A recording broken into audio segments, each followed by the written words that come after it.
کچھ لوگ اس طرح کے ہوتے ہیں کہ وہ دوسروں کی پریشانیوں پر مصیبتوں پر خوش ہوتے ہیں، مسکراتے ہیں.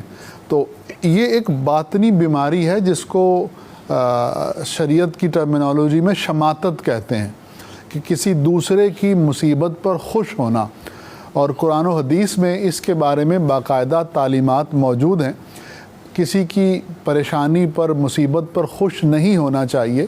حضور صلی اللہ علیہ وسلم فرماتے ہیں کہ اگر تو اپنے کسی بھائی کو کسی مصیبت میں دیکھے تو اس پہ خوش نہ ہو، کیونکہ ہو سکتا ہے کہ اللہ اس پر رحم کرے اور تجھے اس پریشانی میں مبتلا کر دے. ہاں جی، اگر کسی کا گھر ٹوٹا ہے تو اب ایسا نہ ہو کہ اس کا گھر ٹوٹنے پہ ہم خوش ہوں، اللہ نہ کرے وہی کیفیت ہمارے ساتھ ہو جائے.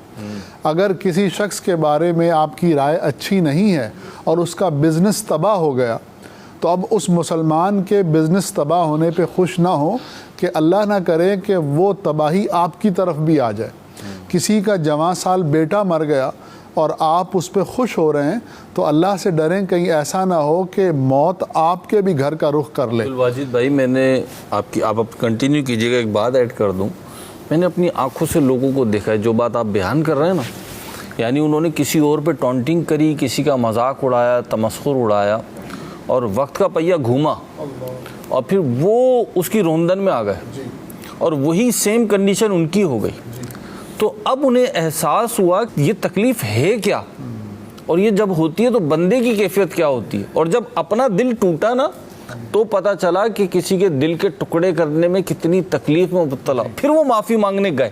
ایسے کئی واقعات اپنی سراؤنڈنگ میں دیکھنے کو مل جاتے ہیں اگر آنکھیں کھلی ہوں تو ایسے معاملے میں اللہ تعالیٰ کی خفیہ تدبیر سے بھی ڈرنا چاہیے کہ ہو سکتا ہے کہ یہ مصیبت جس شخص پر آئی ہے، یہ مصیبت اس کے درجات کو بلند کر دے، اس کو اللہ کے قریب کر دے، اس کو اللہ کی رضا کا مقام دے دے اور اس کو آخرت میں جنت دے دے. لیکن اللہ سے ڈریں کہ کہیں یہ مصیبت ہم پر آئے اور ہم اس طرح بیہیو نہ کر سکے جیسا کہ ایک مسلمان کو کرنا چاہیے.